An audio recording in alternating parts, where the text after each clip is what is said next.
parkoviská sú na Žabomajeri, na Staviteľskej ulici, ďalej sú na Bratislavskej Trnavke, na Tovarenskej ulici, v prievoze na Hraničnej ulici a ďalšie parkovisko je zriadené v Bratislavskej Petržalke pri fanzóne pod Starým mostom. Sám som si trasy na záchytné parkoviská prešiel, skutočne sú vyznačené na diaľničných privádzačov toho hlavného mesta.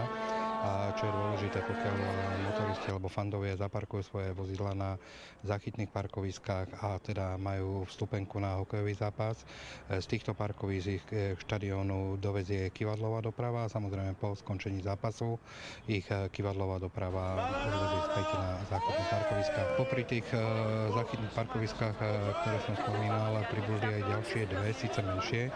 Jedno je v Bratislavskom Novom Meste v areáli bývalej železničnej stanici Bratislava filiálka a ďalšie veľké parkovisko je zriadené na bratislavských Mlynských nivách v areáli bývalej Cvernovky. A čo na to tí, ktorých sa to týka najviac, teda samotní návštevníci?